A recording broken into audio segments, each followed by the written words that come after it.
This is Danny Gathone for ESBR Boxing in Liverpool. Pleasure to be joined by it's being billed as like a dual main event, strange, but Robbie Davis Jr. is certainly very high up in the card. Shane Mcguigan. Shane, how we doing? Yeah, good, thanks, mate. Yeah, it's he was going to be third on the bill, and now he's kind of not chief support. I think it was chief support. They sort of did say it was like a co-headline, but it's more chief support, isn't it? So I think if he'd have been boxing Liam Parra, he probably would have actually taken the main slot. Yeah. You mentioned the Liam Parra fight would have been an excellent fight. In terms of late replacements, Dara Foley's no slouch. How do you compare the differences? Has it had any effect on preparation from Robbie coming into the fight, especially sort of such late notice?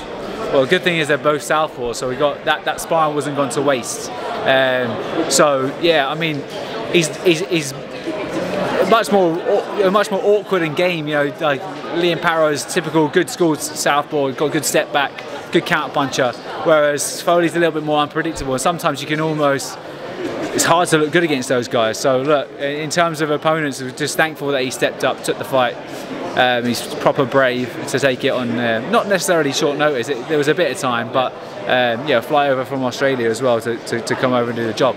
It's certainly not going to be a gimme for Robbie in there. I've seen a couple of recent interviews where he said he was sort of frustrated with how 2022 went a bit stop-start for him. Yeah. Saying a hypothetical where he does get past Dara Foley on Saturday night, what is your sort of dream, like say the rest of the year, what does that look like for Robbie? Because he's probably still considered one of the best 140 pounders in the country. Yeah, I think I would like the Liam Parra fight again. I don't know, I mean, he's got a fractured orbital, I think it is, so that might be a big long layoff for him, but it was a fight that Robbie genuinely really fancied. He's not ranked very high in the governing body, so if we were to box Liam Parra, who's number 2, who's next in line to box Teofimo Lopez is number 1, obviously Josh Taylor Lopez is most likely going to go ahead.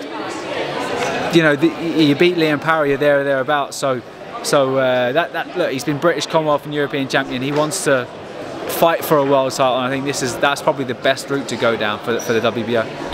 Fingers crossed he gets through that on Saturday night. We can see that. Just away from Saturday night, Fury Usyk looks like may not be happening, which could have sort of big ramifications for one of your men, Daniel Dubois. He's obviously got that WBA regular title. As far as I understand it, that's next in the rotation to be called. Obviously we saw Joshua defended the IBF against Pulev, Usyk himself with the WBO, and then the next will be the WBA for Daniel Dubois. Yeah. If Fury Usyk doesn't materialise and that fight gets called next for Usyk, would you be happy enough to put Daniel in with Usyk straight away, say over the summer? You have to be happy with it. If he misses this rotation, he's going to be waiting genuinely probably 2 years. You got the Fury fight that wants to go ahead. You've got Joyce with the WBO. You've got Ogovic with the IBF. So you've got to take the opportunities when they arise. And I think that's an amazing opportunity. And you got to look into it in a positive manner. And the fact that Derek Chisora had a lot of success with him.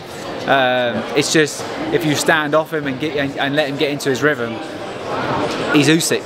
He's got the speed, he's got the agility, he's got the combinations, the angles. So got to get it tactically right. And I think it's one to genuinely get your teeth stuck into. And I think you have to take that opportunity if it presents itself. We'll also wait and see how it all turns out with Fury Usyk. Another one of the fighters in your stable, Chris Smith, great year last year, some great nights down in Bournemouth, had that big knockout win just towards the end of the year. Yeah. There was this chat of the Jai Opataya fight, then Chris said he wouldn't be prepared to go to Australia, he wanted that big fight in Bournemouth. Has there been any updates on that? Do you think that could prove a stumbling block to getting that fight made? Well, that kind of was taken out of context in the wrong way.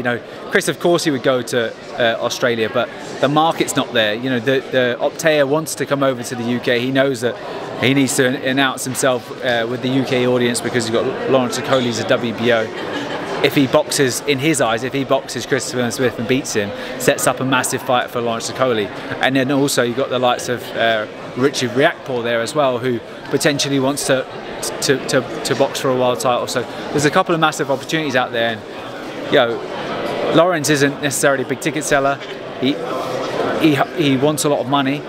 Riakporhe doesn't sell tickets, but Chris Smith does. He draws attention, and I think someone like Optaya's managers looked at that and thought, we want to go there, we want to go and be in front of a big crowd, a big stadium, and in their eyes get a win. So that's why that was taken out of context. So, of course he would go anywhere to fight Optaya, and I've worked with a lot of prima donnas in this sport, and he's the least of them. Do you know what I mean? So he's a genuine throwback fighter. But I think he has to. I think the IBF have now ordered the mandatory, which is master neck, which is quite frustrating. But whether we can get it in with time frames, we'll see. But there's also Gulamarian out there. Obviously, Baddy Jack's just won a world title as well. So, and then Lawrence Okoli as well. So there's plenty of options there for Chris Smith. Well, I was there for the Chamberlain fight over the summer, so I can't imagine what a world title fight down in Bournemouth Beach would be like. On a slightly related note, Tommy McCarthy and Bill Smith, beaten twice comprehensively the second time. Looks like he might be getting a shot at the WBA champion, Gulamarian, if I butchered that pronunciation. How can it be that someone, Bill Smith, has beat handily the second time, is getting potentially a world title shot before him? Well, we'll have to go and speak to Gilberto Mendoza with the WBA. Dad used to be a WBA champion. Those two Dad was very close to his father, so he's got a good relationship. So hopefully we can go and have a little quick word and say like what's going on. But that's not a competitive fight, is it? Let's be honest. I don't think that's going to go. Tommy McCarthy he had a little bit of success against Riakporhe and then got knocked out in I think 4 rounds, and then he had a massively overperformed against an underwhelming performance for Chris Smith in the first one. Chris still beat him and then knocked him out in the return. So it's not, Gulamarian is going to be a complete routine fight. And if that goes early April, then there'll be a chance to go in end of May, June. So that's still an option for us. It's boxing, isn't it? Before I let you go, I've got to ask you, it's on everyone's lip this week, the Conor Benn Piers Morgan interview. Have you watched it? What did you make of it? I actually didn't watch it. I genuinely, hand on heart, say I didn't watch it. I saw one clip and that was about it. So I didn't see it, and I know there was quite a lot of conflicting thoughts off the back of it. A lot of people felt like he did himself some favours. A lot of people felt like he did himself no favours. So it's hard for me to comment if I didn't see it. Just out of interest, what was the clip you saw? I'd rather not say. Shane Mcguigan, thanks very much, mate. Cheers, mate. Cheers, Shane.